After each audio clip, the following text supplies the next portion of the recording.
মানে আমার প্রথম শুরু কিন্তু আমার প্রতিমা নব তৈরি করতে, মানে 98 সালে প্রতিমাটা নবই বানিয়েছিল। আমি তার ডিজাইন, তার তার অর্নামেন্টেশন, তার কিরম অবয়বটা কিরম হবে সেটা আমি বলে দিয়েছিলাম।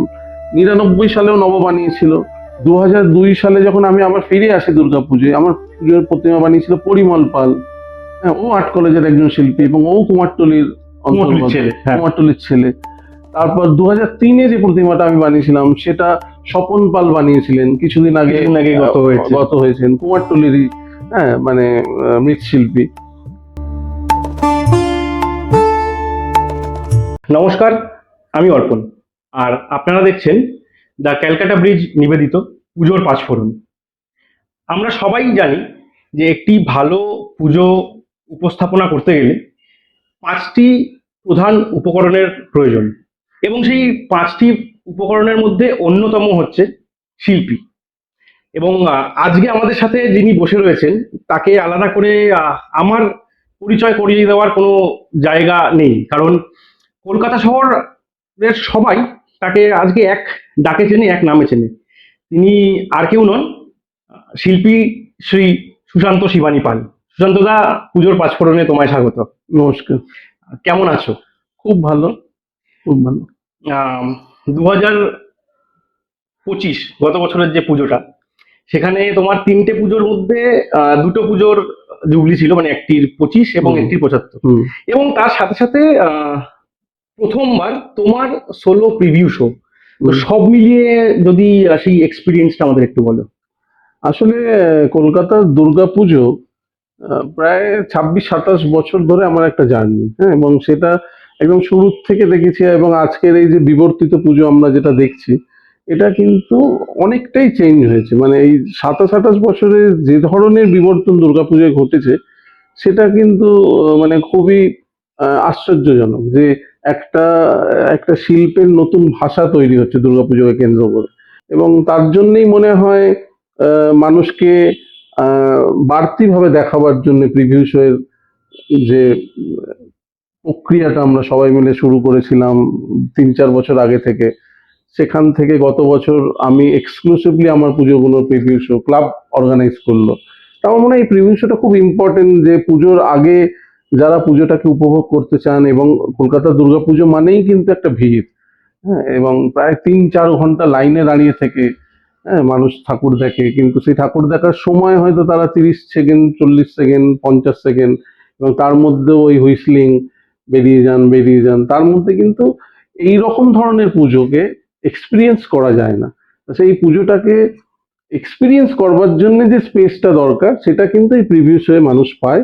এবং আমরা দেখেছি এক একজন প্রায় 1.5 ঘন্টা, 2 ঘন্টা, কেউ 3 ঘন্টা, কেউ হয়তো মানে দিনে 3-4 বার এসে পুজো দেখছে। এটা এটা দরকার।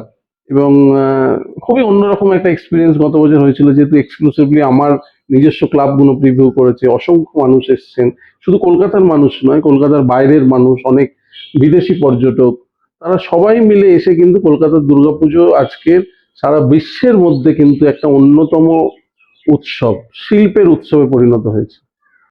তোমার আর্লি লাইফ সম্বন্ধে যদি আমরা একটু পিছিয়ে যাই, তো তুমি একজন রাষ্ট্রপতি পুরস্কার প্রাপ্ত একজন মানুষ, একজন শিল্পী, কস্টিউম ডিজাইন করেছো, তার জন্য পুরস্কার পেয়েছো, এবং সিনেমা জগতেও তোমার বিশেষ অবদান রয়েছে।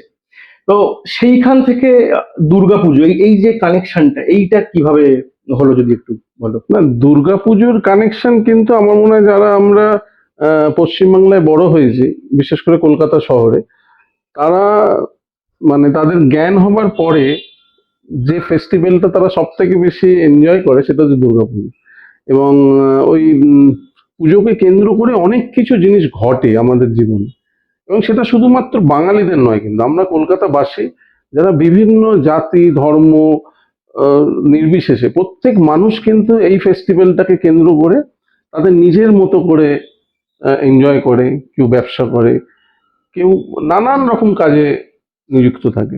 তা আমরা যারা ছোটরা বেড়ে ওঠে কলকাতা শহরে, তাদের কাছে দুর্গাপুজো মানে কিন্তু নতুন জামা, নতুন জুতো, পুজোর ছুটি, বাইরে ঘুরতে যাওয়া, পুজোয় ঠাকুর দেখতে বেরোনো, বাড়িতে আত্মীয় স্বজনের সমাগম, একটা উৎসব। হ্যাঁ, একটা আনন্দ, একটা ছুটির আমেজ। তো সেটা তো আমাদের প্রত্যেকের জীবনে ছিল। তো সেই ঠাকুর দেখাটা আমার জীবনেও ছিল।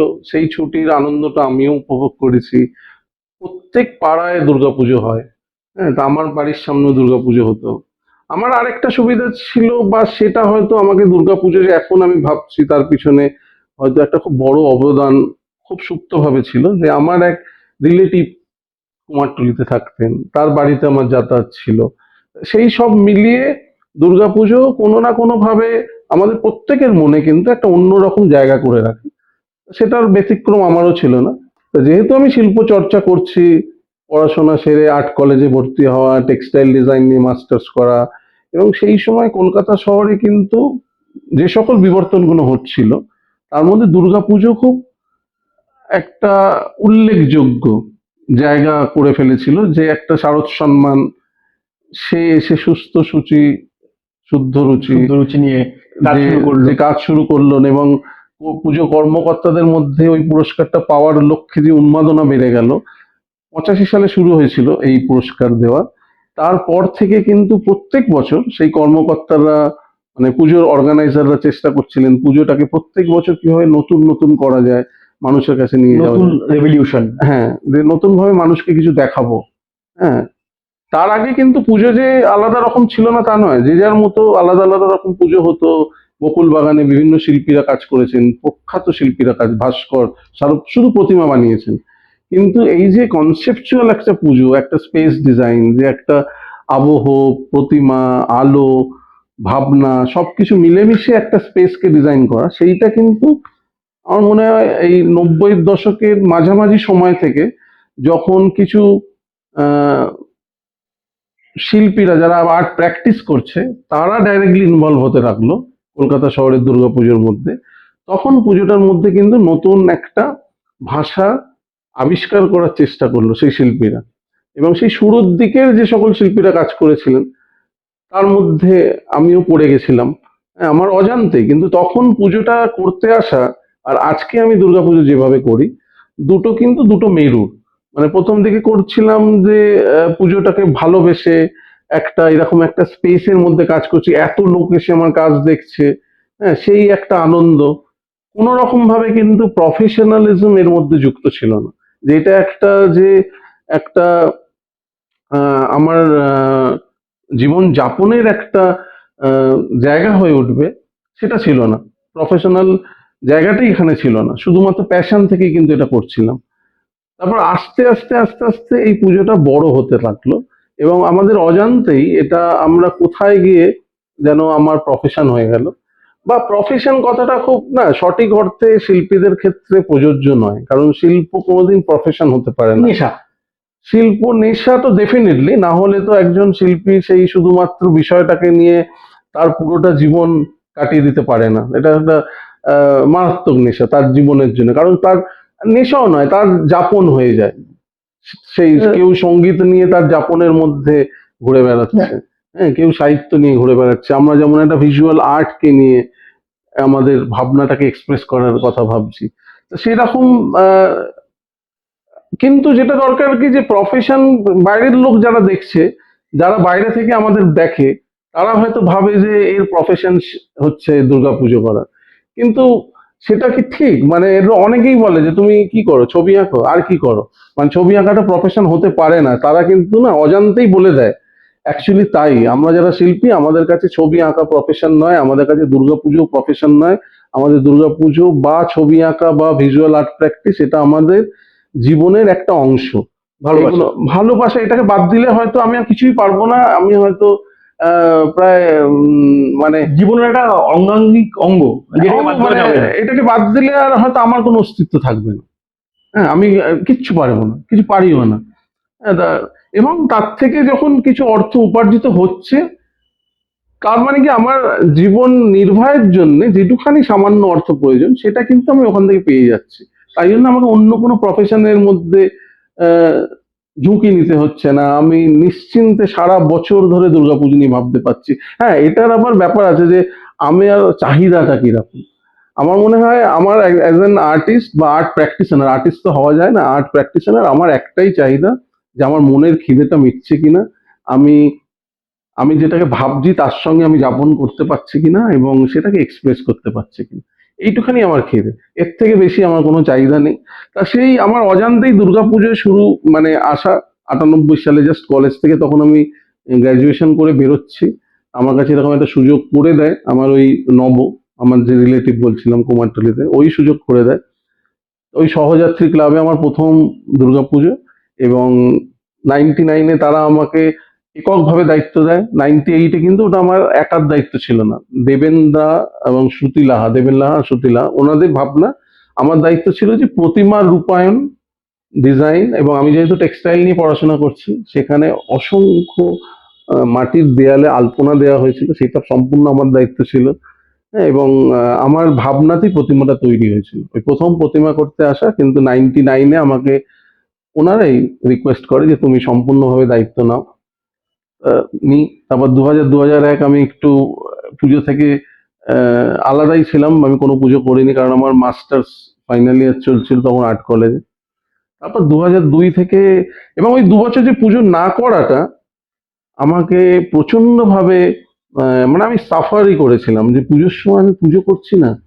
তখনও কিন্তু যে এত বছরের জার্নি নেই, কিন্তু আমি 98-এ একটা আমার দাদাদের সঙ্গে জয়েন্টলি একটা পুজো করেছি, 99-এ একটা শুধু সহযাত্রীতে পুজো করেছি। দুটো পুজো মাত্র আমি করেছিলাম কলকাতা শহরে, কিন্তু এই দুটো পুজো করার পরে যে দর্শক সমারোহ হয়েছিল, তাদের যে প্রশংসা পেয়েছিলাম, সেটা কেন মিস করছিলাম 2000-2001-এ। যেটা আমাকে মনে হয়েছিল যে না, এই সুযোগটা ছাড়া যাবে না, যে এই যে একটা সংগঠক আমাকে সুযোগ করে দিচ্ছে আমার ভাবনাকে মানুষের সামনে নিয়ে আসা, সেটা কোনো রকম ভাবে ছাড়া যাবে না। তো 2002 থেকে আবার মানে একদম সিরিয়াসলি এটার সঙ্গে ইনভলভ হই, কিন্তু তখনও কিন্তু প্রফেশন ছিল না। তখন আমি কোনো, মানে ওই ক্লাব, সহযাত্রী ক্লাবকে আমি কোনোদিন বলিও নি যে আমাকে এই টাকা দিতে হবে তবে আমি পুজো করব, যেটা আমরা এখন বলে দিই যে আমার একটা এরকম বাজেট চাই, আমার একটা এত লোকবল চাই, এইরকম একটা অর্থ না হলে হয়তো আমি যেটা ভাবছি সেটা করতে পারবো না।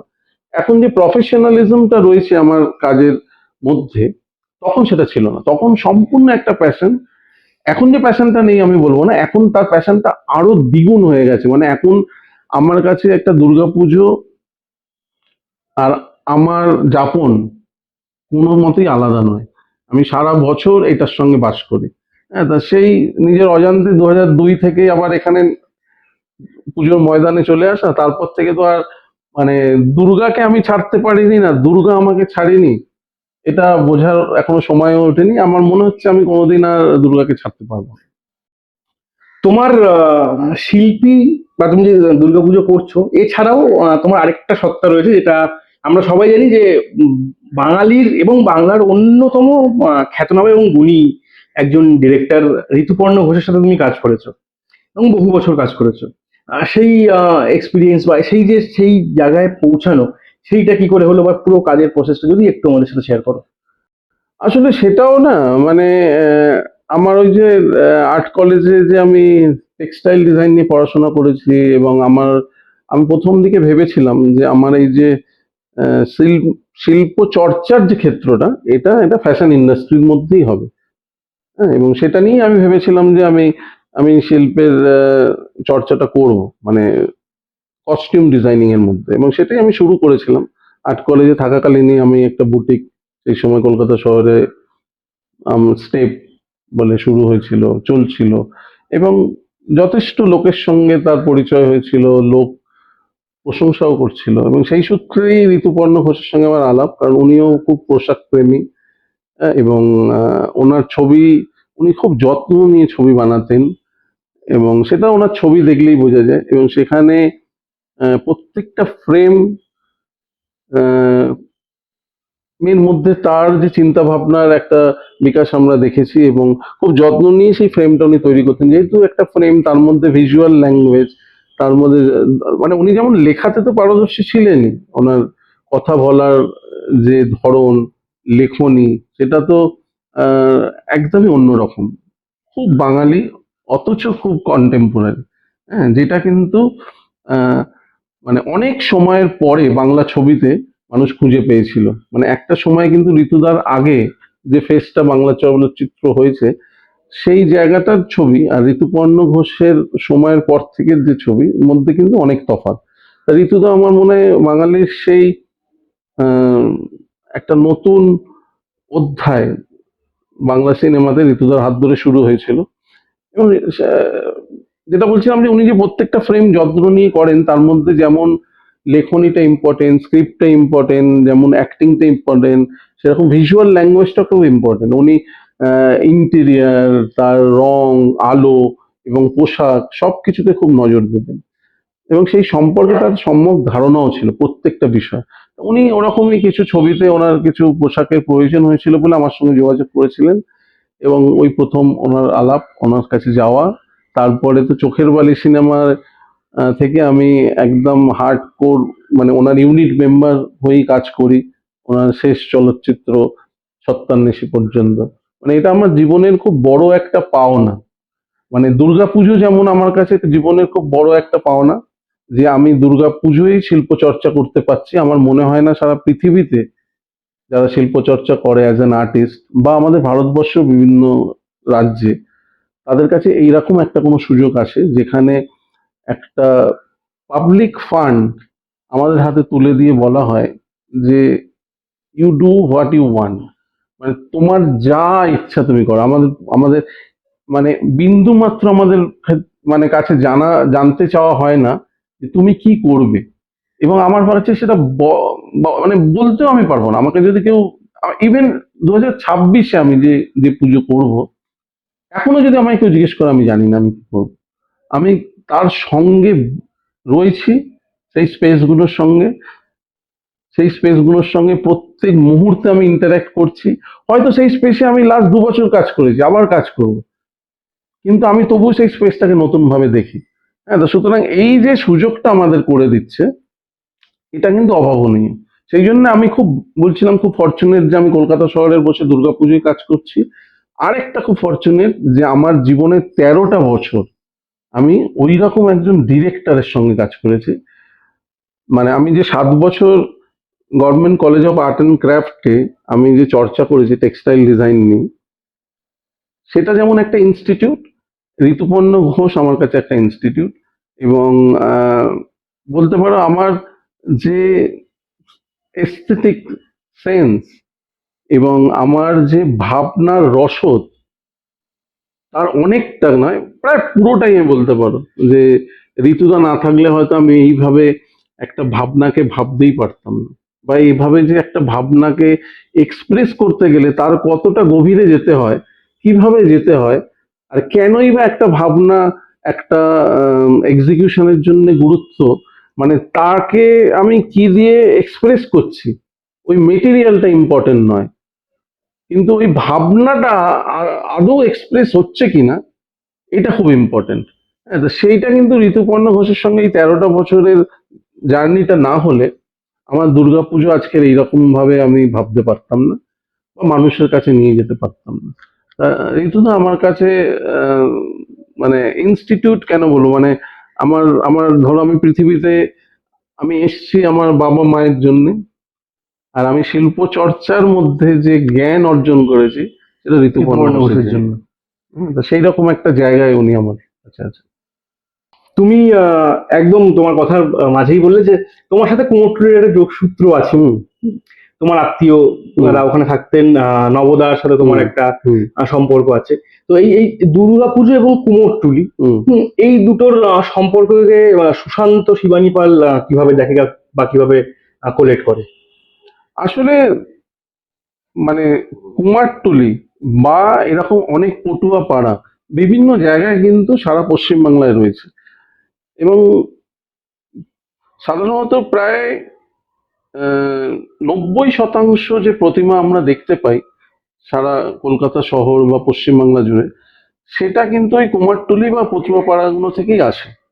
আর এই যে 10% আমি বাদ দিলাম, এটা হয়তো 10% নয়, আরো কম, 5 থেকে 6%, যেখানে প্রতিমা হয়তো যে শিল্পী কাজ করছেন যে জায়গায়, এটা আজ থেকে 10 বছর আগেও সেরকম ছিল না, কিন্তু এখন পুজোটা এমন একটা জায়গায় চলে গেছে, তার ভাবনার গভীরতা এমন একটা জায়গায় পৌঁছে গেছে যে যেখানে যে শিল্পী কাজ করছেন তিনি মনে করছেন যে আমার প্রতিমাটা আমার মতো করেই তৈরি করব, কারণ এটাও একটা স্কাল্পচার হিসেবে উনি দেখছেন।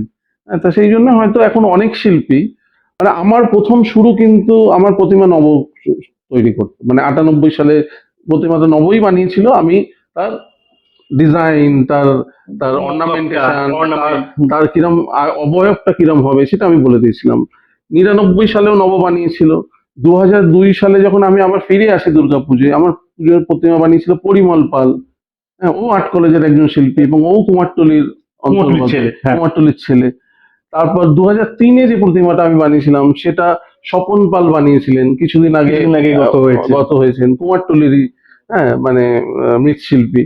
তা এইরকম বানিয়েছে, কিন্তু 2005 থেকে আমার মনে হলো, এবং 2004-এ আমার নব বানিয়েছে আমার প্রতিমা। এবার মাঝে বেশ কিছু সময় সৌমেন দা, সৌমেন আমার এক বছরের একটা হ্যাঁ, প্রতিমা দুটো বানিয়েছি, দুটো যেটা বানিয়েছে। 2014 সালে, যেহেতু আমি উত্তর কলকাতায় পুজো করেছিলাম, হ্যাঁ। যে প্রথম আমার ওই ঠাকুরগাছি মিতালি মিতালি এবং উল্টোডাঙ্গা পল্লীশ্রী, ওই দুটো প্রতিমা সৌমেন বানিয়েছিল। তারপর আমার অ্যাকচুয়ালি আমি কেন নিজে বানাতে গেলাম, তার পিছনে একটা কারণ হচ্ছে যে আমি যখন 2005 সালে একটি পুজো করেছিলাম নাকতলা উদয়ের সঙ্গে, প্রথম, মানে নাকতলা তখন এই ধরনের পুজো কিন্তু সবে শুরু করছিল।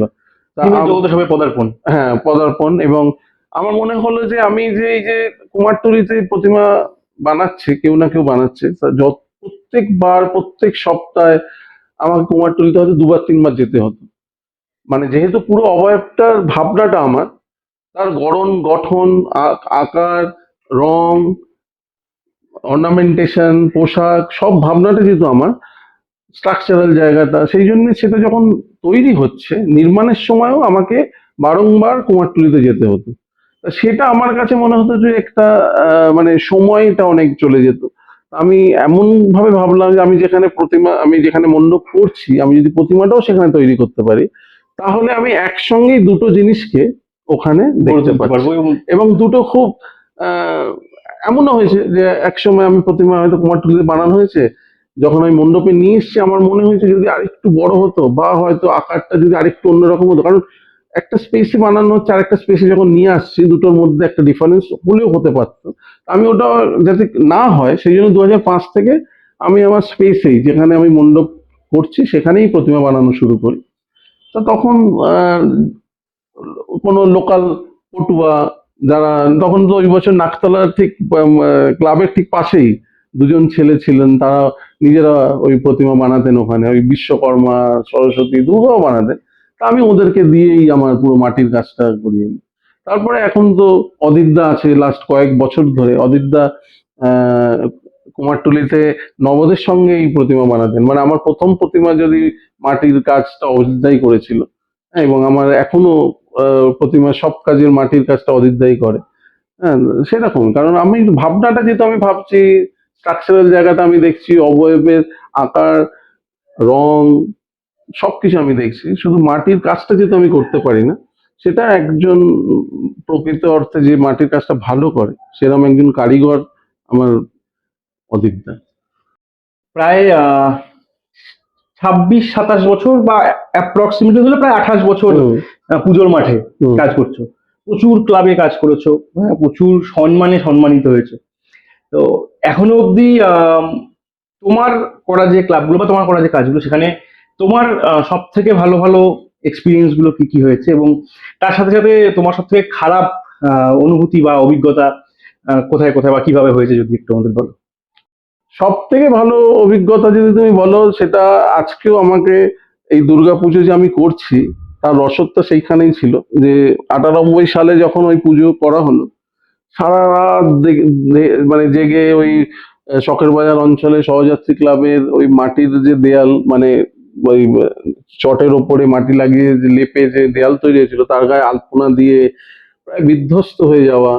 হ্যাঁ, তারপরে ওই প্রতিমার রং ওখানে করার পরে বাড়িতে শুয়ে আছি অষ্টমীর দিন সকালে, সেই সময় অষ্টমীর দিন সকালে শারদ সম্মানের হ্যাঁ, অ্যানাউন্স হতো, এবং অষ্টমীর দিন সকালে জানা যায় যে বহু উপেক্ষিত এই শারদ সম্মান বেহালা অঞ্চলে প্রথম সহযাত্রী পায়, বছরের বিস্ময় হিসেবে। নব্য নকশি তখন বোধহয় না, সম্ভবত।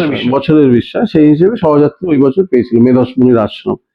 এবং সন্ধেবেলায় আমার মনে আছে যে ওই কর্মকর্তারা এসে বাড়িতে, মানে সে প্রায় কোলে তুলে নিয়ে চলে যাওয়ার, এবং ওখানে গিয়ে আবির খেলা, আনন্দ, সেটা মানে জাস্ট ভাবা যায় না যে কতটা সম্মানিত বোধ করছিলাম, বা এই যে আবেগটা, এই যে অনুভূতিটা, এটা কিন্তু না ভোলার মতো। এবং এটা প্রত্যেক বছরই, তারপরে সেটা সেই সময়ে ওইটা বলছি, কিন্তু আহ, বিগত বছরেও যখন এই শারদ সম্মান কোনো ক্লাব পায়, এখন মানে তখন যেটা কিন্তু মানে এই আবেগটার অনুভূতিটা নিজেরাও ফিল করেছিলাম, এখনো ফিল করি, কিন্তু এখন একটু কমে গেছে সেটা আবেগটা, কারণ এখন এই শিল্পটা বা ওই যাপনটা অনেক বেশি হয়ে গেছে। এবং সেইখানে আমার মনে হয় যখনই তুমি কোনো জিনিসের সঙ্গে বেশি অ্যাটাচড হয়ে যাও, তখন সেই জিনিসটার আহ, মানে কে কতটা তোমাকে সম্মান দিল বা রিজেক্ট করলো, সেটা তোমার কাছে আস্তে আস্তে ইমমেটেরিয়াল হয়ে যায়। হ্যাঁ, তা এখন দুর্গাপুজো বা সেই শিল্পটা আমার যাপনের মধ্যে ঢুকে গেছে। কিন্তু এখন যেটা ভালো লাগে যে ক্লাবের ছেলেরা যখন আনন্দ করে, তারা যখন ওই আবেগটা আহ, নিজেদের মধ্যে ভাগ করে নেয়, সেটা আমাদের তখন আরো এনকারেজ করে। তো যাই হোক, আহ, সেটা ধরো ওরকম ভালো অভিজ্ঞতা। এবং প্রত্যেক বছর এরকম প্রচুর মানুষ আহ, এসে যখন ভালো বলে, অনেকে খারাপও বলে। এখন যেহেতু অনেক বাইরের লোক এসে পুজো দেখছে, গত বছর একজন ভদ্রমহিলা তিনি হুইল চেয়ারে করে এসছেন। হ্যাঁ, উনি আহ, পাঞ্জাব থেকে এসছেন। এবং ভারত চক্রে আমি তখন নেই, আমি তখন জাস্ট ভারত চক্রে বেরিয়ে কেন্দুয়াতে আসছিলাম। এবং ভারত চক্রে উনি এসছেন, এসে ওখানকার ভলেন্টিয়ারদের বলেছেন যে সুশান্তবাবু আছেন। বলছেন না, উনি তো একটু আগে বেরিয়ে গেছেন। বলবে, ওনাকে বলবে যে শুধু ওনার পুজো দেখবার জন্য আমি লাস্ট 5 বছর ধরে কলকাতায় আসছি, এবং ওনার 3টে পুজো আমি দেখবো, আবার চলে যাবো। তা এই যে ধরো ভালোবাসা, এইগুলো তো। এবং আমার আমি কোনো ক্লাব বা আমি সাল বলছি না, এরকম একটা বছর হয়েছে রিসেন্টলি, যে কিছু লোক ফ্লাইটে করে এসছে, সকালে আমার ওই একটি পুজো দেখেছে, দেখে আবার বিকেলবেলা করে ফ্লাইটে চলে গেছে। এরকম অসংখ্য মানুষ এসছে সেই বছর। এগুলোর তো মানে খুব বড় একটা পাওনা একজন যারা শিল্প চর্চা করছে আমাদের, তাদের কাছে। আর অসংখ্য মানুষ তো আছেই যারা 3 ঘন্টা 4 ঘন্টা লাইনে দাঁড়িয়ে পুজো উপভোগ করছে। হ্যাঁ, শুধুমাত্র 30 সেকেন্ড 40 সেকেন্ড 40 সেকেন্ডের দেখতে হবে, জন্য। পুরোটা অনুভব করবে কি করবে না সেটা। করবে না, করবে না, তবে কি একবার আমি দেখছি এখন অনেক মানুষ, এই যে পুজো প্রায় 15 দিন হয়ে গেছে, এখন তো আর শুধুমাত্র 4 দিনের পুজো নয়। এখন অনেক এখন অনেক অনেক আগে থেকে, প্রায় মহালয়ার পরে শুরু হয়ে যায়, প্রিভিউসের জন্য মহালয়ার আগে শুরু হয়ে যাচ্ছে। প্রায় এই যে 12-15 দিনের যে পুজো, এক একজন মানুষ 4 বার 5 বার এসছে দুর্গাপুজো দেখছে, একই পুজো দেখছে 4 বার 5 বার। কোনো সময় ফ্যামিলিকে নিয়ে আসছেন, কোনো সময় বন্ধুদের সঙ্গে আসছেন, কোনো সময় হয়তো অফিস কলিগের সঙ্গে আসছেন, কিন্তু 4 বার 5 বার ধরে একটি পুজো দেখতে আসছে। তার মানে কি, নিশ্চয়ই তিনি কিছু তার থেকে অনুভূতি সঞ্চার করেছে বা সঞ্চার করছেন, হ্যাঁ। তবেই তো আসছেন। তা এইটা একটা অন্যরকম ভালো লাগা, একটা বাড়তি পাওনা। এগুলো তো খুব মানে পজিটিভ দিক থেকে দুর্গাপুজো। আরেকটা পজিটিভ কি, যে দুর্গাপুজো আজকের এই যে বিবর্তিত চেয়ার আমরা দেখছি, আমার মনে হয় না সারা পৃথিবীর কোন রকম ফেস্টিভ্যালে এইরকম একটা উন্মাদনা হয়, যেখানে একটা শিল্পের একটা ভাষাও তৈরি করার চেষ্টা হচ্ছে, অথচ সারা রাত ধরে মানুষ এই শিল্পটাকে উপভোগ করছে। যে কোনো জায়গায় একটা কোনো আর্ট ফেস্টিভ্যাল কিন্তু একটা টাইম লিমিটেশন হ্যাঁ। থাকে, যে ধরো একটা 10টা থেকে 6টা বা 3টে থেকে 8টা, এরকম একটা টাইম ফ্রেম থাকে যার মধ্যে তুমি শিল্প দেখবে। আবার কিন্তু দুর্গাপুজো 24/7 15 ডেজ হ্যাঁ। মানুষ উপভোগ করছে, এটা জাস্ট ভাবা যায় না। আর বাজে অভিজ্ঞতা যদি বলো, যে বাজে অভিজ্ঞতার মধ্যেও অনেক অভিজ্ঞতা আছে। আমি 2004 সালে ভেবেছিলাম দুর্গাপুজো আর কোনোদিন করবো না কলকাতা শহরে, কোনোদিন করবো না। এবং আমি আমি ডিসাইডই করে নিয়েছিলাম যে আমি 2005 সালে কোনো দুর্গাপুজো করবো না। কারণ 2004 সালে সেই সময় আমি আহ, তো বললাম না, সম্পূর্ণ প্যাশন থেকে দুর্গাপুজোটা করছিলাম, এখনো করি, একটা ভালো লাগার জায়গা থেকে করছিলাম। সেখানে অর্থের বিনিময়টা আমার কাছে এখনো ইম্পর্টেন্ট নয়, তখন তো ছিলই না, কারণ তখন তখন আমি জানতামই না আমাকে কি অর্থ দেওয়া হবে। কিন্তু একটা ক্লাব বলে দিত যে এই অর্থ তোমাকে দেবো, আমি ঠিক আছে, তার জন্য পুজো করা।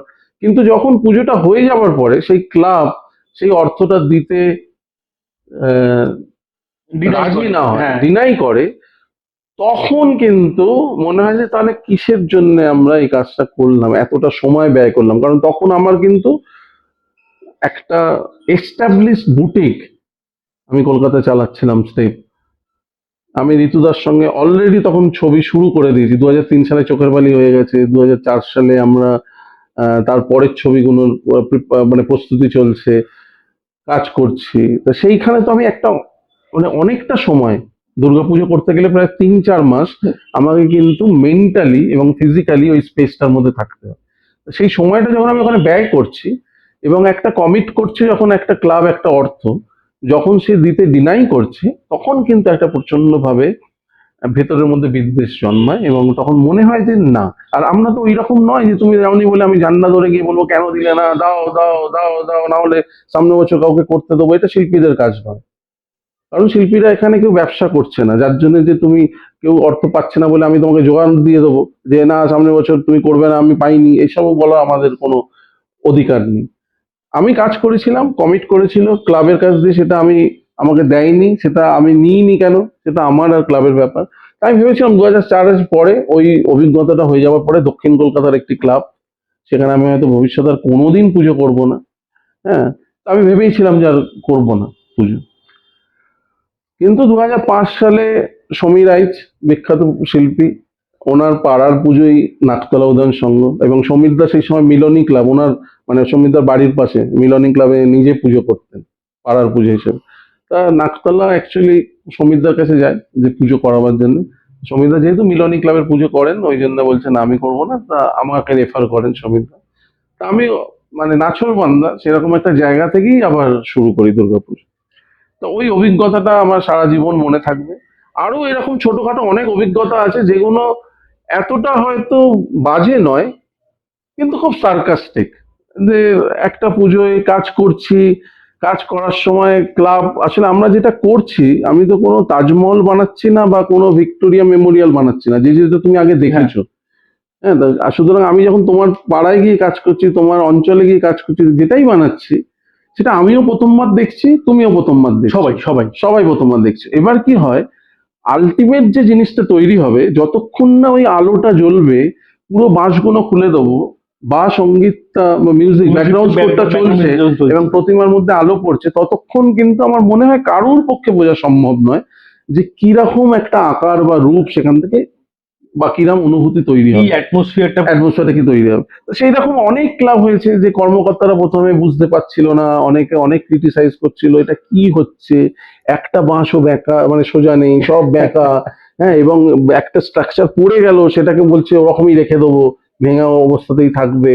হ্যাঁ, ঠাকুরেরও হাত পা একদিকে বেঁকা, বাচ্চাদের মতো ড্রয়িং করা, এটা কি হয়েছে এরকম শুনেছি। মানে আমি চোখ আঁকছি পিছনে, রাত্রিবেলার কোনো এরকম মানে মণ্ডপের বাইরের একটা অংশের কর্মকর্তারা সব বসে আলোচনা করছে। হ্যাঁ, যে কি করলো, পুরো টাকাটা হয়তো নষ্ট হয়ে তারাও যাবে। সন্দিহান, তারাও জানে না। তারা জানে না কি হচ্ছে। কিন্তু সেই পুজোটাই যখন অষ্টমীর দিন শারদ সম্মান পেল, যে লোকগুলো ওখানে বসে আলোচনা করছিল তারা আবার প্রচন্ড ভাবে খুশি হল, কি করেছে সুশান্ত দা, একটা বাঁশও সোজা রাখলো না, দেখেছি, একটু সাহস দরকার।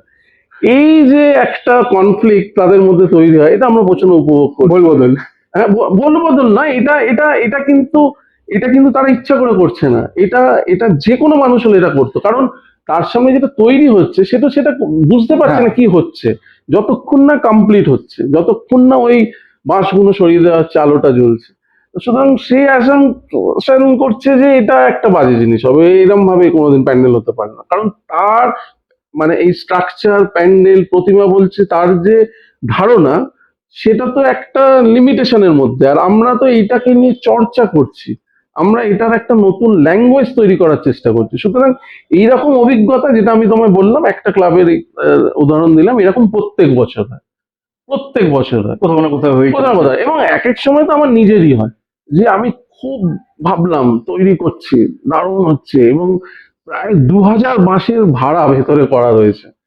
হ্যাঁ, এবং ওই 2000 বাঁশের ভাড়াটা খুলে, ওই ভাড়া অবস্থাতে কিন্তু আমার কাজ চলছে, ওইটা সম্পূর্ণ একটা ভিজুয়ালাইজেশনের জায়গা থেকে আমি করছি, কিন্তু আমার পার্সপেক্টিভ দিয়ে। এবং সেই সময় আলোও দেখা যাচ্ছে না পরিষ্কার করে, কারণ অত ছায়া পড়ছে। এবার যখন পুরো মাছটা খুলে দেওয়া হলো, তখন না নিজেরই অবাক লাগে। এক এক সময় এরকম অনেক মণ্ডপ হয়েছে যে আমি নিজে অবাক হয়ে গেছি যে আমি যেটা ভাবছিলাম আর যেটা আলটিমেট গিয়ে দাঁড়ালো, মানে জাস্ট অকল্পনীয় একটা জায়গা। মানে আমি নিজেও বুঝতে পারছিলাম না যে এইরকম একটা স্পেস তৈরি হয়ে যাবে। এইটা এইটা খুব স্বাভাবিক, যেহেতু আমরা আমরা একটা নতুনের সন্ধানে রয়েছি, প্রত্যেক বছর নিজেকে ভেঙে নতুন করে তৈরি করি, তো এটা হয়। তুমি প্রায় 25-26 বছর ধরে প্র্যাকটিস করছো এবং তোমার সাথে সমসাময়িক শিল্পীরাও তারা রয়েছে, এবং তার সাথে সাথে নতুন প্রজন্ম আস্তে আস্তে উঠে আসছে, তারাও তাদের স্টেপস এই পুজোর মাঠে ফেলছে। তো তোমার সমসাময়িক যেসব শিল্পীরা, তাদের মধ্যে এখনো কাদের কাজ মানে প্রতিনিয়ত তুমি দেখো বা তাদের কাজ ভাল লাগে, এবং সেই একইভাবে জুনিয়র আর্টিস্ট যারা বা তোমাদের পরের যে জেনারেশনের শিল্পীরা, তাদের মধ্যে কাদের কাজ তোমাকে প্রভাবিত করে বা অনুপ্রাণিত করে বলো? না দেখো, আসলে এই দুর্গাপুজোর শিল্পটা, যে কোনো শিল্প চর্চাই সম্পূর্ণ একটা শিল্পীর নিজস্ব যাপন। এবারে খুব মজার বিষয় হচ্ছে, এখানে বিষয় দুর্গা, প্রত্যেক বছর ওই একটাই কন্টেন্ট, হ্যাঁ, ওটা ওটা ফিক্স। ওইটা ফিক্স, সবাই ওই ভাবনাটাকে নিয়ে কাজ করছে। কিন্তু খুব মজার যে প্রত্যেকের যে দুর্গাকে দেখার বা দুর্গা যে ভাবনাটা প্রত্যেকের কাছে আলাদা, এবং প্রত্যেকেই কিন্তু দুর্গাকে আলাদা আলাদা ভাবে তার নিজের মতো করে এক্সপ্রেস করছে। কারণ দুর্গা হয়তো তার অবয়বটা আমরা জানি 10 হাতের একটা মহিষাসুর মর্দিনী একটা রূপ, হ্যাঁ। কিন্তু দুর্গা তো শুধু সেটা নয়, দুর্গা তার থেকে বৃহৎ একটা পরিধি, আর হ্যাঁ, একটা একটা কল্পনা, একটা ভাবনা, একটা শক্তির রূপ। হ্যাঁ, এবং সবাই সবার মতো করে সেটা ভাবছে। তা এবং ওই যে 98 বা 90-এর দশকের মাঝামাঝি যে একদল শিল্পী, যারা এই দুর্গাপুজোর বিবর্তনের, মানে এই বিবর্তিত দুর্গাপুজো, আমি কিন্তু যদি মনে করি যে দুর্গাপুজো এই 30 বছর ধরেই হয়েছে, তার আগে হয়নি বিবর্তন, তাহলে কিন্তু প্রচন্ড অন্যায় করব। কারণ অলোক সেন, মোহনবাসী রুদ্রপাল, রমেশ পাল, জিতেন্দ্রনাথ পাল অ্যান্ড সন্স, নেপাল পাল, স্বপন পাল, এরা প্রত্যেকেই কিন্তু নিজের ঘরানার ছাপ দুর্গা প্রতিমার মধ্যে রেখে গেছে। হ্যাঁ, আজকের বকুল বাগানের দুর্গাপুজো, তার একটা নিজস্বতা ছিল যে প্রত্যেক প্রখ্যাত ভাস্কর সেখানে প্রতিমা কাজ বানিয়ে করে দিয়ে গেছে। গেছেন। সংঘর্ষের দুর্গাপুজোর একটা অন্যরকম মানে বৈশিষ্ট্য ছিল, হ্যাঁ। তার লাইট অ্যান্ড সাউন্ড, যারা আমরা ছোটবেলায় দেখতাম। মোহাম্মদ আলী পার্কের দুর্গাপুজোর একরকম বৈশিষ্ট্য ছিল, কলেজ স্কোয়ারের আলো, যোধপুর পার্কের আলো, মানে যোধপুর পার্কের যেটা মেইন পুজো, হ্যাঁ, হ্যাঁ, যোধপুর পার্ক যে পুজোটা, যোধপুর পার্কের যে পুজো, সুব্রত মুখার্জির পুজো, একডালিয়া এভারগ্রিন, এভারগ্রিন। এইসব পুজোগুলো কিন্তু তাদের নিজের মতো করে তৈরি হচ্ছিল। অশোক গুপ্তর কথা বলে যাচ্ছি, যিনি যিনি জগৎ মুখার্জি 60-এর দশকে, হ্যাঁ, 70-এর দশকে যে দুর্গা প্রতিমা বানিয়েছে, সেটা আমরা এখনো কল্পনা করতে পারবো না। হ্যাঁ, সুতরাং দুর্গাপুজো কিন্তু এই বিবর্তিত হচ্ছিল, কন্টিনিউয়াস চলছিল। কিন্তু যে পুজোটার কথা আমরা এখন বলছি, যে পুজোটা এখন হচ্ছে, যে কনসেপচুয়াল একটা স্পেস ডিজাইন হচ্ছে, যেখানে একটা ভাবনা, একটা দুর্গা, একটা শব্দ, একটা আলো, সবকে ঘিরে থাকছে। হ্যাঁ, সেই ধরনের পুজোর যদি শুরুয়াত ওই 90-এর দশকের মাঝামাঝি সময় হয়, যে সকল শিল্পীরা সেই সময় কাজ করতে এসেছিলেন, সনাতন দা, অমর দা, ভবতোষ, অমরদার সঙ্গে একসঙ্গে কাজ করতেন, আমি যখন সহযাত্রী করছি ওনারা সৃষ্টি করছে, তরুণদা কাজ করেছেন খুব অল্প সংখ্যক, মাঝে মাঝে পার্থদা কন্টিনিউয়াস কাজ করেননি, পার্থ দাশগুপ্ত। তা এরা প্রত্যেকেই না, যখন একটা চর্চার জায়গা থেকে দুর্গাপুজো করতে এসছে, তারা দুর্গাপুজোটাকেও চর্চার মধ্যে রেখেছে, যার জন্য খুব সিরিয়াস একটা প্র্যাকটিস এদের কাজের মধ্যে দেখা যায়। হ্যাঁ, তা সেটা তো ডেফিনেটলি আজকে দুর্গাপূজায় যে বিবর্তন হয়েছে, তাদের পিছনে এদের প্রত্যেকের একটা অবদান রয়েছে। কিন্তু আজকের যদি আমি বন্দন রাহাকে বাদ দিই, আমি যদি গৌরাঙ্গ কুইলাকে বাদ দিই, আমি যদি সুব্রত ব্যানার্জিকে বাদ দিই, আমি যদি অনির্বাণকে বাদ দিই, আমি যদি সোমনাথ মুখার্জিকে বাদ দিই, সেটাও অন্যায়। কারণ তারাও এক ধরনের দুর্গাপুজো কলকাতা শহরে ক্রমাগত করে এসছে, যেটা কিন্তু ওই দুর্গাপুজোর যে ডিজাইন অ্যাসপেক্টটা তাদের পুজোর মধ্যে ছিল, এখনো আছে, গ্ল্যামারটা সেটাও আছে। তারা হয়তো ভাবনার পুজো করছে না, বা তারা হয়তো ওই কনসেপচুয়াল জায়গা দিয়ে করছে না, কিন্তু তাদের তাদের ডিজাইন, ডেকোরেশন, আজকে যদি দীপক ঘোষ যে ধরনের আর্কিটেকচার করে এসছেন থার্মোকল দিয়ে, কোনোদিনই আমি ভাবতে পারবো না সেই জায়গায় যেতে পারবো না। সুতরাং কলকাতার দুর্গাপুজো শুধুমাত্র যে কনসেপচুয়াল পুজো তা নয়, শুধুমাত্র যে ডেকোরেশন তা নয়, শুধুমাত্র যে replica of a good architecture সেটাও নয়। এটা একটা সমন্বয়, কারণ এখানে অনেক শিল্পী তারা নিজের মতো করে কাজ করছে, নিজের ভাবনার মতো করে কাজ করছে। সুতরাং এই সব নিয়ে কিন্তু কলকাতার দুর্গাপুজো। সুতরাং এই যে যাদের বললাম যে সিরিয়াস প্র্যাকটিস করছিলেন তাদের কাজ ভালো লাগে। আজকে নতুন প্রজন্মের যে সকল আর্ট কলেজ থেকে বেরিয়ে যে সকল শিল্পীরা কাজ করছে, বা হয়তো কেউ আর্ট কলেজের নয়, তারা নিজেরাই শিল্প চর্চা করছে, সেখান থেকে সে দুর্গাপুজো করছে, তাদের অনেক প্রতিভাবান শিল্পী রয়েছে। তাদের মধ্যে মানুষের কাজ খুব ইম্পর্টেন্ট, মানস দাস, হ্যাঁ, তারপরে আমার আহ, অভিজিৎ চেষ্টা করছে, অজিত ঘটক। অভিজিৎ চেষ্টা করছে, মানুষ করছে, রিন্টু করছে কয়েক বছর ধরে। আর তাদের মধ্যে যদি খুব উল্লেখযোগ্য, যদি ব্রাইটেস্ট বলতে পারো, প্রদীপ। হ্যাঁ, যে প্রদীপ দাস, ও অলরেডি একটা, সবাই কি বলতো, সবাই না মানে এই যারা আমরা প্র্যাকটিস করি, শিল্প চর্চা করি, সবাই একটা নিজের ল্যাঙ্গুয়েজ তৈরি করার কথা ভাবে, খুঁজে বেড়ায় যে অ্যাকচুয়াল আমি কোনটা আমি। হ্যাঁ, তা আমার মনে হয় এইটা করতে একটা বড় সময় বা বড় জার্নি লাগে। হ্যাঁ, এবার কেউ হয়তো খুব তাড়াতাড়ি খুঁজে পেয়ে যায়, কেউ হয়তো অনেকটা সময় লাগে। তা আমার প্রদীপের একটা নতুন ল্যাঙ্গুয়েজ ও নিজস্ব ধারা তৈরি করেছে ওর নিজের মতো করে, হ্যাঁ, যেটা আমাদের সকলের থেকে আলাদা। আমার একরকম ধারা আছে, পার্থদা একরকম ভাবে পুজোকে দেখে, ভব একরকম ভাবে দেখে, সবাই সবার মতো করে দেখে। তা সুতরাং আমার মনে হয় কলকাতার দুর্গাপুজো এই সব শ্রেণীর শিল্পীদের নিয়ে, হ্যাঁ, তবেই আজকে পুজো এই জায়গায় এসছে। সবার সবার অবদান আছে। অবদান অল্প হলে, অল্প হোক বা বেশি হোক, সবার অবদান সবার অবদান আছে, এবং সবার অবদান আছে বলে ওই জন্য এত ভ্যারাইটি। এই ভ্যারাইটি থাকাটাই স্বাভাবিক। হ্যাঁ, একরকম না, একরকম নয়, হ্যাঁ, একের মধ্যে অভিন্ন সব। অভিন্ন, এবং সকলের শিল্প ভাবনা আলাদা, শিল্প চেতনা আলাদা, এবং শিল্পের এক্সপ্রেশনও আলাদা। সেই জন্য এত ধরনের দুর্গাপুজো হয় একসঙ্গে কলকাতা। এটাও মানে খুবই একটা বৈশিষ্ট্য দুর্গাপুজোর বলতে পারো। শুধু দুর্গা এক, কিন্তু ভাবনা সব আলাদা, ভাবনা, কাজ, সব প্রেজেন্টেশন সব আলাদা। সব আলাদা। তুমি একজন one of the most senior শিল্পী, এবং এই মুহূর্তে প্রচুর শিল্পী যারা শিল্প চর্চা করছে, কলেজ থেকে পাস আউট করে দুর্গাপুজো করবে বলে ভাবছে। এই রকম শিল্পীদের জন্য বা এইরকম জুনিয়রদের জন্য তোমার কি ওপিনিয়ন থাকতে পারে দুর্গাপুজো নিয়ে? দেখো, আমার মনে হয় যেটা, আজকে যখন আমরা প্রথম দুর্গাপুজো শুরু করেছিলাম, আমাদের পিছনে কিন্তু, আমাদের পিছনে না অমর সরকার ছিল, না সনাতন দিন্দা ছিল, না ভবতোষ সুতার ছিল, না সুশান্ত পাল ছিল, না অনির্বাণ ছিল, না সুব্রত ব্যানার্জি ছিল। মানে এই নামগুলো ছিল না। তার মানে কি, এই যে দুর্গাপুজোর যে বিবর্তন হয়েছে এদের হাত ধরে আস্তে আস্তে আস্তে আস্তে, সেটা কিন্তু ছিল না, একদম ব্ল্যাঙ্ক একটা প্ল্যাটফর্ম ছিল। তার আগে কাঁথির ডেকোরেটর এসে প্যান্ডেল করতো, মেদিনীপুরের ডেকোরেটর এসে প্যান্ডেল করতো, ডিজাইন, ডেকোরেশন, কাপড়ের কুচি, এইসবই হয়েছে। এই ধরনের বিবর্তিত পুজো ছিল না। কিন্তু এখন যারা নতুন পুজো করবে ভাবছে, তাদের পিছনে কিন্তু একটা ইতিহাস আছে, এই বিবর্তিত দুর্গাপুজোর একটা ইতিহাস আছে, যে কিভাবে ধাপে ধাপে দুর্গাপুজোর ভাবনা পরিবর্তন হয়েছে। মানে আমাদেরই ভাবনা কিভাবে আস্তে আস্তে আস্তে আস্তে আস্তে একটা আকার নিচ্ছে, এখনো চলছে সেই বিষয়ে ভাবনার পরীক্ষা নিরীক্ষা। তো সুতরাং তাদের কাছে কিন্তু একটা অলরেডি একটা ইতিহাস আছে, একটা ব্যাংক আছে, ডিজাইন, ডেকোরেশন, এক্সপ্রেশনের, কত রকমের ভাবে আমরা দুর্গাকে দেখছি। তাদের কাছে আরো নতুনকে খোঁজার যে রাস্তাটা অনেকটা তৈরি হয়ে আছে। হ্যাঁ, আমার মনে হয় তো তাদের কাছে এই এক্সপেরিমেন্ট করবার জায়গাটাও অনেক বেশি, যেটা তারা, আমরা প্রথমেই ভাবতে পারতাম না, তারা এখন ভাবতে পারছে যে না, এইরকম ভাবেও দুর্গাকে ভাবা যায়।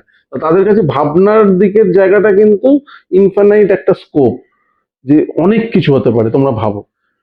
কিন্তু তাদেরকে যেটা প্রথমে ভাবতে হবে, যে দুর্গাপুজো শুধুমাত্র অর্থের উপার্জন করার জায়গা নয়। এটা যেমন তোমাকে একটা সুযোগ দেওয়া হচ্ছে, আমি বলবো এই সুযোগ দেওয়ার কথাটাই আমি বলবো, কারণ একটা পাবলিক ফান্ড থেকে একটা রিলিজিয়াস ফেস্টিভ্যালকে কেন্দ্র করে তোমাকে একটা শিল্প তৈরি করতে বলা হচ্ছে। সুতরাং তোমাকে যখন এই সুযোগটা করে দেওয়া হচ্ছে, সুতরাং তোমার একটা দায় আছে। তোমার একটা দায় কি, সে যেটা ভালোবাসে সেটাকে এক্সিকিউট করা নয়, দর্শক যেটা দেখতে চায় সেটাকে এক্সিকিউট করা নয়, সেগুলো দায় নয় কিন্তু, বা কোনটা করলে পুরস্কার পাবো সেটাই করবো সেটাও দায় নয়। তোমার দায় হচ্ছে তুমি যেটা ভাবছো নিজস্ব ভাবে সেটাকে এক্সপ্রেস করা, খুব সিরিয়াস একটা প্র্যাকটিসে চর্চার মধ্যে দিয়ে। হ্যাঁ, সেখানে আমি যদি আগেই ভেবে ফেলি কাজটা শুরু হবার আগে যে অমুক শিল্পী তো এত টাকা বাজেটের পুজো পাচ্ছে, এত টাকা তার রেমুনারেশন, আমিও প্রথমে গিয়ে সেটা পাবো। আজকের আমরা এই জায়গায় এসছি, তার শুরুটা 98 সালে, 5,000 টাকা, তাও সেই ক্লাব অষ্টমীর দিন ওই আবির টাবির খেলে আমার হাতে ধরিয়ে দিয়েছিল। আমি সেই দিনকে ভেবেছি ওরে সাবাস, 5,000 অনেক টাকা টাকা। পেয়ে গেলাম, অনেক টাকা পেয়ে গেছি, আমি তো ভাবতেই পারিনি, না চাইতেই না চাইতে, আমি তো জানি না আমি পাবো কিনা পাবো। আমি কোনোদিন, আনএক্সপেক্টেড। আমি তো দেবেন্দাকেও বলিনি যে দেবেন্দা আমি যে তুমি যে বলছে এত আলপনা দেবো এ করবো কত টাকা লাগবে, আর আজকের আমি যখন কোনো একটা নতুন ছেলেকে বলছি, সে ওই কাজের সুযোগটার থেকে সে আগে বলছে যে হ্যাঁ ঠিক আছে, পয়সা তো ডেফিনেটলি দরকার, এখন পুরো বাজেট বেজেট আমরা কাউকে কিন্তু ডিপ্রাইভ করি না, কিন্তু সে এসে যখন প্রথমেই বলে যে আচ্ছা কত টাকা এটার জন্য পাবো, তখনই আমার কাছে মনে হয় যে এর কাছে শিল্প, ওই যে চর্চা করার জায়গাটা তুমি পেয়ে পাচ্ছ, ওই যে স্কোপটা পাচ্ছ এবং যে এক্সপিরিয়েন্স তুমি গ্যাদার করছো, তার থেকেও তোমার কাছে অর্থটা ইম্পর্টেন্ট হয়ে যাচ্ছে। তা আমার মনে হয় শিল্প আর এই অর্থ দুটো এক নয়, দুটো সম্পূর্ণ দুটো ভিন্ন মেরু। হ্যাঁ, তা ওইটা অর্থটা চলে আসবে যদি তুমি ঠিক মতো নিজেকে এক্সপ্রেস করতে পারো এবং নিজে যেটা চাইছো যদি নিজের ভাষা খুঁজে পাও কোনোদিন তোমার ওই স্পেসে, সেটা যে কোনো শিল্পের মধ্যেই হতে পারে, অর্থটা অটোমেটিক্যালি কিন্তু চলে আসবে। কিন্তু এই অর্থটার জন্য এই কাজটা করব, না হলে আমি করব না, তাহলে অর্থ কোনোদিনও আসবে না, আর তুমিও আর কোনোদিন সুযোগ পাবে না। সুতরাং নতুন ছেলেরা যেমন সুযোগ পাচ্ছ, এই প্ল্যাটফর্মটাকে কাজে লাগানোটা খুব ইম্পর্টেন্ট, একদম প্রচন্ড সিরিয়াস একটা চর্চার মধ্যে দিয়ে। এবং একটা দুর্গাপুজো করা মানে শুধু দুর্গাপুজো আসছে 3 মাস আগে প্যান্ডেল করব, আমি তারপর ওই 2 মাস আগে ভেবে নিলাম, টুকটুক টুকটুক করে একটা কিছু বানিয়ে নিলাম, নিয়ে করে দেবো, ওটা দুর্গাপুজো হয়তো হবে, একটা প্যান্ডেল ডিজাইন হয়তো হবে, একটা ডেকোরেশন একটা হবে, কিন্তু তুমি কোনোদিন তোমার ভাষা ওর মধ্যে দেখতে পাবে না। তো সুতরাং এটা একটা সারা বছরের একটা যাপন, সারা বছরের একটা চর্চা। হ্যাঁ, যে এবং আমার তো মনে হয় শুধু যদি কেউ দুর্গাপুজোটাকে নিয়ে কাজ করতে চায়, আমি তো শুধু তাই করছি এখন, আমি করছি, এবং অনেক অনেক কাজের সুযোগ আসে, না কি হ্যাঁ, আসে, অবশ্যই। অনেক কাজের সুযোগ আছে, কিন্তু আমি ডিনাই করি। কারণ আমার মনে হয় যে আমি যদি ওই অনেক কাজের মধ্যে সারা বছর নিজেকে জড়িয়ে রাখি, তাহলে হয়তো কোনো একটা জায়গা থেকে আমি যে সারা দিন দুর্গাকে নিয়ে ভাবছি, আমি যে যে তোমাদের সঙ্গে কথা বলছি, এত কথা বলছি, স্পেস গুলোর কথা বলছি, কাজগুলোর কথা বলছি, আমার একটা কোথাও গিয়ে সাবকনসিয়াস মাইন্ড আমার কিন্তু এবছরের দুর্গার কথাও ভাবাচ্ছে। হ্যাঁ, তা কি হতে পারে, এই যে কিভাবে করতে হ্যাঁ পারি। কিভাবে হয়তো কোনো একটা ছোট্ট এমন একটা শব্দ এখান থেকে আমার বেরিয়ে এলো, আমি হয়তো সেইটা দিয়ে সামনের বছর একটা দুর্গাপুজো করে দেবো। হ্যাঁ, হ্যাঁ, তো সুতরাং এই যে কন্টিনিউয়াস তার সঙ্গে যাপন করা না, হ্যাঁ এইটা না করলে তুমি কিন্তু ওই রাস্তাটা খুঁজে পাবে না কোনোদিন দুর্গার সঙ্গে হাঁটার। দুর্গাপুজো শুধু প্যান্ডেল ডিজাইন নয়, শুধুমাত্র ডেকোরেশন নয়, শুধুমাত্র অর্থ উপার্জনের জায়গা নয়, শুধুমাত্র নাম বা ওই ফেমটাকে ধরে রাখার জায়গা নয়। Durga Puja is your own expression and own journey. যেদিন তুমি সেটা করতে পারবে সেই দিন তোমার নামও এদের সঙ্গে আলোচিত হবে। আমাদের আজকের আড্ডার একদম শেষ মুহূর্তে আমরা চলে এসেছি। তো সর্বশেষ যেটা আমাদের সবার জানার ইচ্ছে যে রিসেন্টলি রাজ্যে একটা পালাবদল ঘটেছে, রাজনৈতিক পালাবদল ঘটেছে, সেটা আমরা সবাই জানি। এবং বিগত দিনে দুর্গাপুজো কিরকম ছিল এবং তাতে সরকারের কি ভূমিকা ছিল সেটা আমরা জানি। তো সেই জায়গা থেকে একজন শিল্পী হিসেবে এবং দুর্গাপুজোর সাথে তুমি যেভাবে জড়িয়ে আছো, সেই হিসেবে তোমার কি মনে হচ্ছে এই যে পালাবদলটা তুমি কিভাবে দেখছো? দেখো, আমি হয়তো এই 26-27 বছর ধরে কলকাতার দুর্গাপুজোর সঙ্গে ডাইরেক্টলি ইনভলভ, মানে এই যে পুজোর যে ইন্ডাস্ট্রি বলতে পারো, এটার সঙ্গে আমি ডাইরেক্ট ইনভলভ। অনেকে বাইরে থেকে দুর্গাপুজো দেখছে, অনেকে হয়তো কর্পোরেট জায়গা থেকে দেখছে, কিন্তু এই ক্লাব কর্মকর্তারা, শিল্পীরা, তোমাদের মতো মানুষ যারা দুর্গাপুজো প্রেমী, মিডিয়া, হ্যাঁ তারা কিন্তু যারা ডাইরেক্ট ইনভলভ, তারা কিন্তু দুর্গাপুজোটাকে দেখেছি আমরা। এবং দুর্গাপুজো কি এখন কলকাতা শহরের জন্য দুর্গাপুজো কি? আমার মনে হয় বেঙ্গলে যদি 25-30 বছর লাস্ট এই সময়ের মধ্যে যদি দেখি কোনো ইন্ডাস্ট্রি গ্রাফ আপওয়ার্ডস হয়ে থাকে, এবং আপওয়ার্ডস মানে ইটস আ ক্লাইম্বিং যদি হয়ে থাকে, সেটা হচ্ছে দুর্গাপুজো। এবং সেটা আমার মনে হয় আহ, আমার কথা দিয়ে সেটা প্রমাণ পায় না, কারণ বিবিসি এরকম অনেক আহ, মানে বেঙ্গল চেম্বার অফ কমার্স তারা কিন্তু অনেক এরকম রিসার্চ করে দেখেছে যে অনেক হাজার কোটি টাকার একটা টার্নওভার এই ইন্ডাস্ট্রিকে কেন্দ্র করে রয়েছে। সুতরাং আজকের, এবং শুধু শুধু ওই রকম না, শুধুমাত্র দুর্গা পুজোর ওই জায়গাটা না, এখানে ধরো তুমি যদি পর্যটন শিল্পের জায়গা দিয়ে দেখো, এখন কিন্তু এই ইউনেস্কোর ইনট্যাঞ্জেবল কালচারাল হেরিটেজ যে শিরোপাটা দুর্গাপুজোর সঙ্গে যুক্ত হয়েছে, তারপরে অনেক বিদেশি পর্যটক এখানে আকর্ষণে আসছেন, দুর্গাপুজো দেখছেন। তা দুর্গাপুজো আজকের আমার মনে হয় বাংলার একটা সর্ববৃহৎ একটা ইন্ডাস্ট্রি, একটা রিলিজিয়াস ফেস্টিভ্যাল। ডেফিনেটলি দুর্গাপুজো একটা রিলিজিয়াস ফেস্টিভ্যাল, ফেস্টিভ্যাল উৎসব। হ্যাঁ, এই উৎসবটা কিন্তু বললে হবে না। দুর্গাপুজো শুধুমাত্র একটা ধর্মীয় আচার অনুষ্ঠান নয়, একটা ধর্মীয় উৎসব, একটা মিলন ক্ষেত্র যেখানে সর্বধর্মের মানুষ হ্যাঁ, একসঙ্গে এসে উদযাপন করে। এবং আমরা যে যে এই বৃহৎ আকার যে একটা পরিবার, যেখানে এই স্ট্রাকচারটা তৈরি হয় বা যে ফান্ডিংটা আসে, সেটাও জাত ধর্ম নির্বিশেষে, যারা আমাদের সঙ্গে কারিগর তারাও কিন্তু জাত ধর্ম নির্বিশেষে, হ্যাঁ, আর যারা পুজোর দর্শক তারাও কিন্তু জাত ধর্ম নির্বিশেষে। এবং যারা ওই পুজোকে কেন্দ্র করে ওইখানে বিভিন্ন পেশায় মানুষ, শুধুমাত্র যারা প্রতিমা বানাচ্ছে প্যান্ডেল বানাচ্ছে তারা নয়, ডিউরিং দ্য ফেস্টিভ্যাল অসংখ্য মানুষ আছে, হকার আছে, রেস্টুরেন্টের মালিক আছে, রেস্টুরেন্টের মালিক আছে, কর্মচারীরা এবং রয়েছে। এই উৎসবটাকে কেন্দ্র করে একটা মানে টেক্সটাইল ইন্ডাস্ট্রি পর্যন্ত প্রচন্ড ভাবে হ্যাঁ। ফ্লারিশ করে ওই সময়। ওই সময় নতুন জামা নতুন কাপড় কেনা, জামা, হ্যাঁ, নতুন জুতো, নতুন সাহিত্য, হ্যাঁ। নতুন গান। তা এই পুরোটা মিলিয়ে দুর্গাপুজো কিন্তু একটা একটা খুব বড় ফ্যাক্টর বাঙালির জন্য, পশ্চিম বাংলার জন্য। তা এইটা ক্রমশ ঊর্ধ্বমুখী, ক্লাইম্বিং। এবং আমার মনে হয় না যে যতই পালাবদল হোক, আমরা এর আগেও পালাবদল দেখেছি, কিন্তু দুর্গাপুজোর গ্রাফ থেমে থাকেনি।